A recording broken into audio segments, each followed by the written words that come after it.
আলাইকুম সবাইকে, কেমন আছেন আপনারা সবাই? আমি Fatema Zinat Maisha, any times school and কলেজের পক্ষ থেকে সবাইকে জানাই আন্তরিক শুভেচ্ছা এবং অভিনন্দন। বন্ধুরা, আমি আবারও হাজির হয়েছি আরো একটি ইম্পর্টেন্ট জিনিস নিয়ে। সেটা হচ্ছে তোমাদের যাদের এইচএসসি পরীক্ষা সামনে, তারা এখন অনেক সাজেশন খুঁজবা।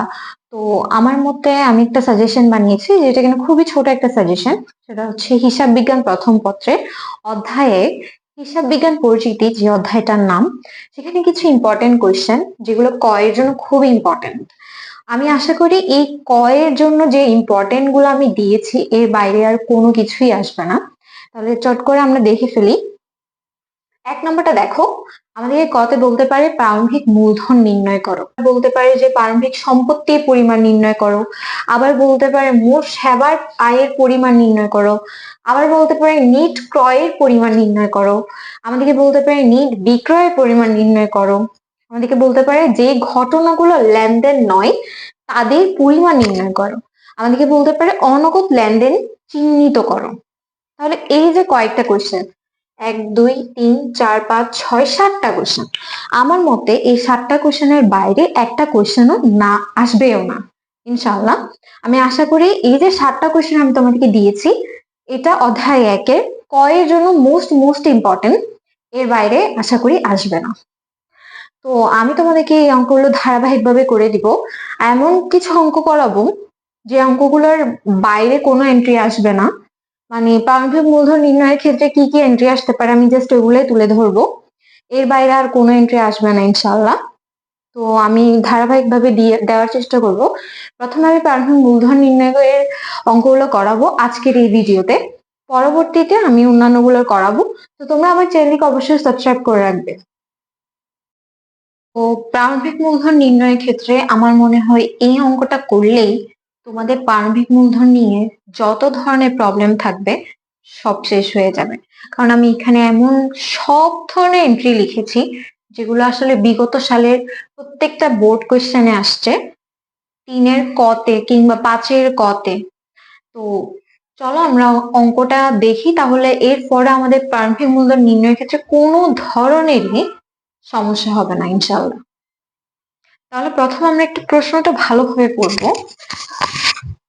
আমাদেরকে বলা হয়েছে জনাব আনোয়ার 2020 সালের 1 জানুয়ারি তারিখে নগদ 2,40,000 টাকা, 1,40,000 টাকা অফিস সরঞ্জাম, যেটা কম্পিউটার নামেও আসতে পারে, তো আমি দুইটাই দিয়ে দিয়েছি, 60,000 টাকার আসবাবপত্র, 20,000 টাকা প্রদেয় হিসাব লেখা আসতে পারে অথবা নোটও আসতে পারে, 70,000 টাকার ঋণ, 20,000 টাকার যন্ত্রপাতি, 40,000 টাকার বই, 2 লক্ষ টাকার পণ্য দ্রব্য, ব্যাংক ঋণ 25,000 টাকার, মজুত পণ্য 60,000 টাকার।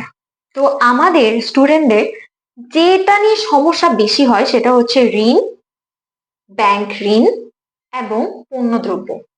তাহলে চলো আজকে আমরা এমন ভাবে বুঝে নিব, এরপরে ইনশাআল্লাহ কোনো ধরনের প্রারম্ভিক মূলধন নির্ণয়ের ক্ষেত্রে সমস্যা হবে না। তাহলে চলো প্রথম আমরা এগুলো লিখে নিই। আমি এই অঙ্কটার মাধ্যমে আসলে সবগুলো এন্ট্রির বুঝিয়ে দেওয়ার চেষ্টা করেছি। তো আমরা অঙ্কটা অনেক কষ্ট করে রেডি করেছি, তাহলে অঙ্কটা এখন সলভ করা যাক। প্রথমে দেখতে পাচ্ছি নগদ, আমাদের কিন্তু এগুলো সব এন্ট্রি আসবে না, ঠিক আছে? আমাদের পরীক্ষা তো 2টা বা 3টা এখান থেকে এন্ট্রি আসতে পারে, যদি কঠিন করে তাহলে ব্যাংক ঋণ অথবা ঋণ আসবে, ঠিক আছে? পণ্যদ্রব্য আসতে পারে। যদি ইজি করে তাহলে নগদ মানে অলরাউন্ডার, নগদটা আসবেই। যদি ইজি করে তাহলে নগদ অফিস সরঞ্জাম, এই দুইটার বাইরে কিন্তু আসে না।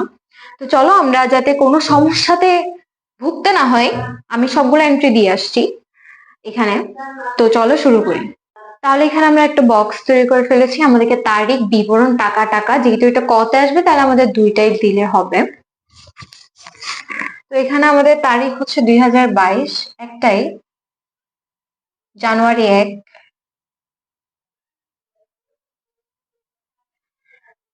কি আছে? নগদ। আমি টাকাটা লিখছি না তোমাদেরকে বোঝানোর সুবিধার্থে। নগদ আমরা লিখে ফেলেছি 1,40,000 টাকার অফিস সরঞ্জাম কিংবা কম্পিউটার। অফিস সরঞ্জাম থাকলে অফিস সরঞ্জাম লিখবা, কম্পিউটার যদি থাকে তাহলে কি লিখবা? তাহলে অফিস সরঞ্জাম লিখবা। তারপর বলা হচ্ছে 60,000 টাকার আসবাবপত্র, আসবাবপত্র থাকলে আসবাবপত্রই লিখবে। দেওয়া আছে প্রদেয়, হিসাব আর নোট। প্রদেয় হিসাবও থাকতে পারে অথবা নোট থাকতে পারে, দুইটাই আমরা বাদ দিয়ে দিব, কারণ এই যে প্রদেয় হিসাব আর নোট এটা কিন্তু মালিকের টাকা না, এটা কিন্তু আমাদের জন্য দায়। তাহলে দায় অবশ্যই আমাদের কি করতে হবে, বাদ দিতে হবে।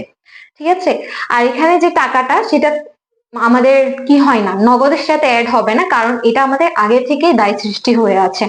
তাহলে এটা আমরা বাদ দিয়ে দিব, টোটালি বাদ দিয়ে দিব, এটা আমাদের এখানে কোথাও সাথে কি হবে না, যুক্ত হবে না।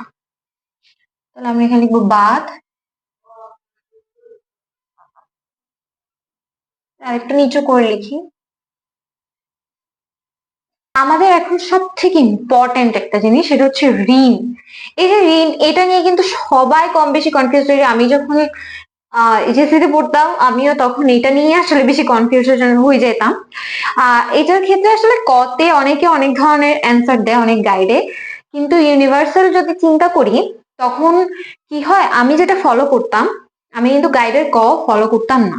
ঠিক আছে, আমি যেটা করতাম, গ তে আমাদেরকে কি দিত, a equal to l plus ওই প্রমাণ করতে দিত, রাইট?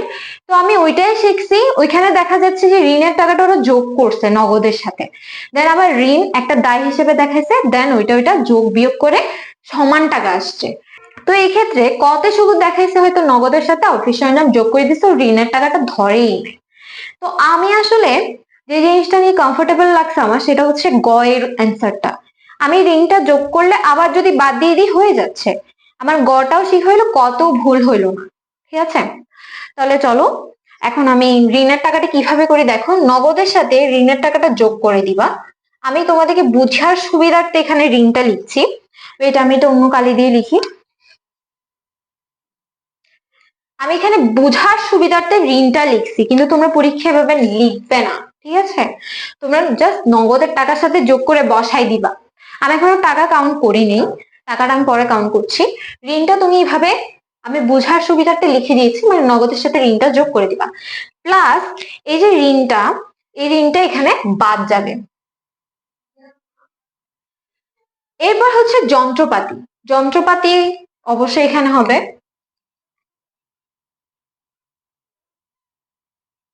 কারণ এটা মালিকের মূলধন। এরপর হচ্ছে আসো, আমি খুব ইন্টারেস্টিং একটা এন্ট্রি পাইছি, এটা আমি যখন এইচএসসি তে পড়তাম তখনও পাইনি। জিনিসটা হচ্ছে যে 40,000 টাকার বই। তো যখন আমি কোশ্চেনটা অ্যানালাইসিস করতেছিলাম, তখন আমি নিজেই কনফিউজ যে বই যখন থাকবে আসলে আমি কি লিখবো। পরে দিয়ে আমি অ্যানালাইসিস করে দেখলাম বইটা হচ্ছে একটা পণ্য। তো আমরা পণ্যের ক্ষেত্রে সাধারণত যেটা ইউজ করব সেটা হচ্ছে ক্রয়, ক্রয় হিসাব। এরপর দেখো আমাদেরকে আবার লেখা আছে পণ্য দ্রব্য। পণ্য দ্রব্য যখন লেখা থাকবে সেই ক্ষেত্রে আমরা ক্রয় হিসাব দিব, মানে এই যে ক্রয় হিসাব।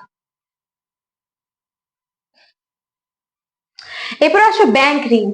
এটাও আরেকটা কি উলট পালট করা এন্ট্রি, যেটা আমাকে আসলে খুবই উলট পালট করে দিত এইচএসসি লাইফে। তাহলে দেখো ব্যাংক ঋণের ক্ষেত্রে আমি সেম গটাই ফলো করতাম। তো ব্যাংক ঋণের ক্ষেত্রে গত আমি দেখেছি ব্যাংক নামে ওরা একটা হিসাব করতো, এর পাশে আবার দায়ের পাশে ওরা ব্যাংক ঋণ নামে একটা হিসাব খুলতো। এটা খুবই স্বাভাবিক, যদি আমরা লজিক দিয়ে চিন্তা করি, যখন আমরা একটা ব্যাংক থেকে ঋণ নিব আমাদের ব্যাংকে একটা হিসাব খুলতে হবে, ওই হিসাবটাই তো মালিকের, তাই না? তো ওইটা অবশ্যই প্রারম্ভিক মূলধনের সাথে আমার মনে হয় যায়। তাহলে আমরা এখানে একটা ব্যাংক হিসাব লিখব। ব্যাংক হিসাব লেখার পর ব্যাংক যেহেতু ঋণ, এটা যেহেতু দায় মালিকের না, মালিকের প্রতি দায়, তাহলে সেটা আমাদের বাদ দিতে হবে, তাহলে আমরা এখানে বাদ দিয়ে দিই। তো দেখো আমাদেরকে মজুদ পণ্য দেওয়া আছে, মজুদ পণ্যটা স্বাভাবিকভাবে এখানে বসে যাবে, আমার এখানে জায়গা নাই। মজুদ পণ্য এটা এখানে লিখে ফেলি, মজুদ পণ্য থাকলে মজুদ পণ্যই লিখবো। ঠিক আছে, তাহলে এখন সবগুলোর টাকা বসাবা। আমি শুধু এটার টাকাটা বসাই দেখাচ্ছি। নগদ প্লাস ঋণ, যেহেতু নগদে 2,40,000 টাকা, ঋণ হচ্ছে 20,000 টাকা, তাইলে 2,60,000 টাকা আমাদের কিসে বসবে, নগদে বসবে। এখানে বসবে 2,60,000 টাকা, 2,85,000 টাকা। এখন আমরা প্রদেয় হিসাবে টাকাটা লিখি। এখানে অনেকে বলতে পারে যে ঋণের টাকাটা আসলে কেন যোগ করতেছে, এই যে আমি ঋণ নিচ্ছি, এটা নগদে ঋণ নিচ্ছি, ঠিক আছে। ব্যাংক ঋণটা ব্যাংক হিসেবের মাধ্যমে নিচ্ছি, আর এমনি ঋণটা আমরা নগদের মাধ্যমে নিচ্ছি, তাই নগদের সাথে ঋণটা যোগ হয়েছে। ওটা আসছে কত, 7,20,000 টাকা। পরবর্তীতে আমি কয়ের মধ্যে যে জিনিসগুলো ইম্পর্টেন্ট আমি তো দেখিয়ে দিয়েছি কোনগুলো ইম্পর্টেন্ট কোশ্চেন।